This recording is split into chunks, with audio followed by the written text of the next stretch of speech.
Assalamualaikum warahmatullahi wabarakatuh. Halo semuanya, apa kabar? Semoga kita semua selalu dalam keadaan sehat walafiat, amin. Selamat datang di channel Atma Mandela.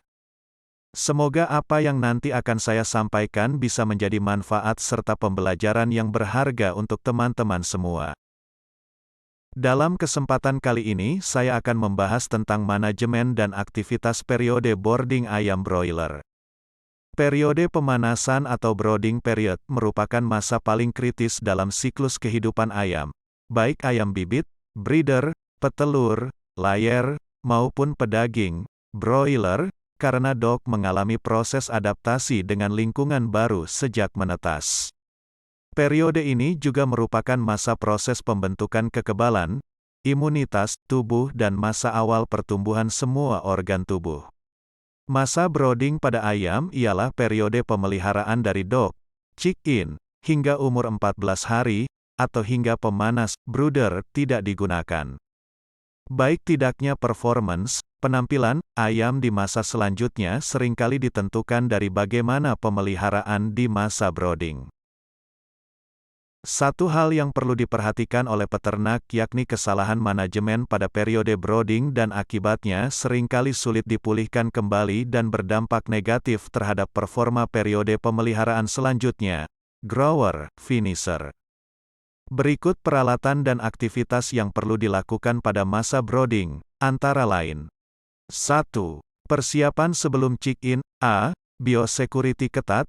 Biosecurity adalah kunci menekan penularan berbagai penyakit dari ayam periode sebelumnya, di mana untuk mewujudkannya dapat dilakukan tindakan atau perlakuan selama pre-chick-in yang dimulai dari tahap persiapan kandang yang optimal, seperti pengangkatan kotoran ayam atau feses, penyikatan, hingga ke sela-sela kandang, perbaikan kerusakan kandang dan desinfeksi kandang.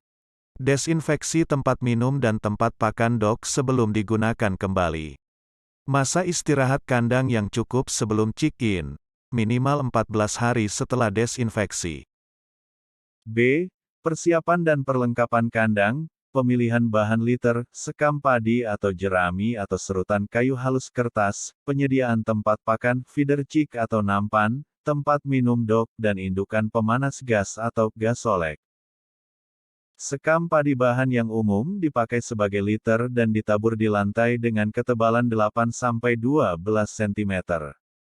Sebelum masuk kandang, sekam padi perlu dikeringkan dan difumigasi atau disemprot dengan desinfektan agar mematikan kuman penyakit yang mungkin ada. Usahakan agar jumlah peralatan sesuai dengan standar kebutuhan dog agar tidak terjadi persaingan antar dog baik dalam hal pakan, air minum dan ruang gerak.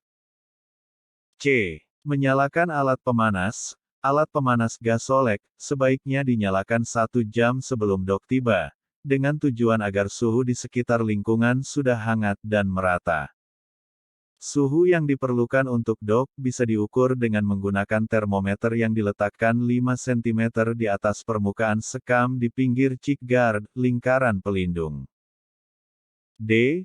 Menyiapkan tempat minum. Tempat minum diisi air gula merah dengan takaran 50-60 gram gula per liter air untuk 6-8 jam pertama, dengan tujuan agar dog memperoleh energi baru setelah kehilangan energi dalam transportasi dari penetasan menuju farm. 2. Chick-in. A. Penimbangan dan penghitungan dog. Saat chick-in, pertama kali lakukan penimbangan timbang dog bersama-sama boxnya lalu dikurangi berat box kosong, dan penghitungan jumlah dog. Sekaligus memindahkan dog ke chick guard, lakukan penyeleksian dengan mengisolasi dog yang terlihat lesu, bulu kusam, kerdil dan mata keruh, karena akan menurunkan uniformity, persen keseragaman bobot badan, dan kemungkinan menjadi sumber penyakit. B. Pemberian pakan. 3-4 jam setelah semua dog minum, segera berikan pakan starter, kandungan protein 19-21%, sedikit demi sedikit dengan cara ditabur. Karena daya tampung tembolok yang terbatas dan terjaga kesegaran pakan akan memacu nafsu makan dog agar tetap tinggi dan peternak harus lebih sering mengontrol dog. C. Pemberian air minum, setelah 6-8 jam pertama dan air minum mengandung gula aren abis. Isi tempat minum dengan air biasa plus vitamin elektrolit agar perkembangan tubuh dok lebih optimal lagi. D. Kontrol kondisi tembolok DOC. Lakukan pemeriksaan konsumsi ransum dan air minum 2-3 jam setelah pemberian pakan pertama, dengan cara meraba tembolok dari sampel DOC. Bila 75% dari sampel ternyata temboloknya terasa kenyal dan lunak, berarti konsumsi pakan dan air minum cukup, kemudian pengontrolan diulang 24 jam kemudian, dan diharapkan 95% tembolok terasa kenyal dan lunak. Bila tembolok terasa keras, kemungkinan DOC banyak memakan sekam dan air minum.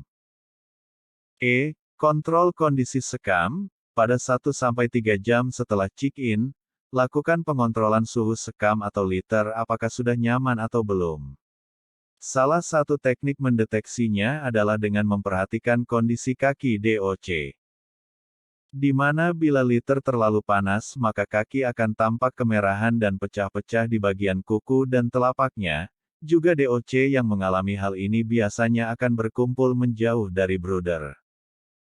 Sebaliknya bila liter terlalu dingin maka kaki DOC teraba dingin, dibanding suhu tubuh manusia, yang dampaknya konsumsi pakan menurun karena DOC cenderung diam memadati brooder.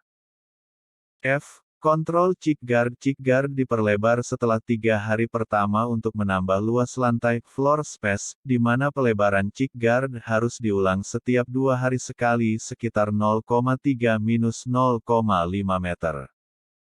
Setiap pelebaran harus diimbangi dengan penambahan tempat pakan feeder, dan tempat minum waterer. Floor space yang diperlukan untuk ayam broiler selama 3 minggu pertama sekitar 10-11 m2, tergantung strain ayam itu. G. Melakukan seleksi dan grading. Seleksi dilakukan secara rutin setiap hari sejak minggu pertama, dengan tujuan memisahkan DOC yang kerdil, kaki kering, ompalitis perut kembung, serta abnormal, kaki pincang, paruh bengkok, tubuh lemas. Dari anak ayam yang masih sehat dan normal. DOC afkir harus segera dimusnahkan dan dicatat recording sebagai penyusutan. Sementara, grading adalah aktivitas pengelompokan ayam menjadi beberapa kelompok dengan standar berat badan yang ada. DOC yang kecil diisolasi tersendiri lalu diberikan perlakuan treatment khusus agar mampu mengejar ketertinggalan berat badannya dengan cara sesering mungkin membangunkan DOC untuk makan. Pemberian pemanas lebih lama, pemberian vitamin elektrolit terus-menerus dan mengurangi perbandingan tempat makan, minum dengan populasi ayam. Grading dilakukan sejak ayam berumur 17-22 hari. H. Mengatur sirkulasi udara kandang. Hal ini perlu dilakukan terutama untuk kandang terbuka open house, yang dilakukan 2-3 hari masa brooding, tergantung pada kondisi udara di dalam kandang. Mengatur sirkulasi udara yaitu dengan cara membuka layar tirai dari bagian atas ke bawah, minggu ke-1 1/3 bagian, minggu ke-2 2/3 bagian dan minggu ke-3 seluruh bagian. Namun bila malam hari, saat hujan turun atau ada hembusan angin dingin, layar bagian bawah tetap ditutup hingga ayam berumur 4 minggu, dalam arti pertumbuhan bulu sudah sempurna menutupi seluruh tubuh. I. Mengganti tempat pakan dan tempat minum, nampan, feeder chick, mulai diganti dengan tempat pakan tabung kapasitas 5 kg secara bertahap, yaitu 25% sejak DOC berumur 5-10 hari. Selanjutnya pada hari ke-15 diganti sebanyak 50% dan pada hari 18-21 diganti 100%. Demikian juga halnya dengan tempat minum. J. Membuat laporan recording. Pencacatan laporan pada masa brooding bertujuan untuk mengetahui perkembangan ayam menyangkut pertambahan berat badan mingguan. Tingkat keseragaman, uniformity, tingkat konsumsi pakan, feed intake, dan perkembangan kesehatan. Laporan memuat jumlah ayam yang mati atau afkir, jumlah dan cara pemberian pakan, obat-obatan, vaksin, berat badan mingguan, dan tingkat keseragaman. Data perkembangan berat badan mingguan dan konsumsi pakan kemudian digambarkan dalam grafik standar berat badan dan konsumsi pakan mingguan. Demikianlah pembahasan tentang masa brooding dan kaitannya dengan manajemen peralatan, serta kegiatan-kegiatan yang penting diaplikasikan. Semoga bermanfaat. Terima kasih telah menonton channel Atma Mandela. Terus dukung channel ini dan subscribe. Semoga kalian semua selalu diberi kesehatan dan keselamatan dimanapun berada. Tunggu video saya selanjutnya. Assalamualaikum warahmatullahi wabarakatuh.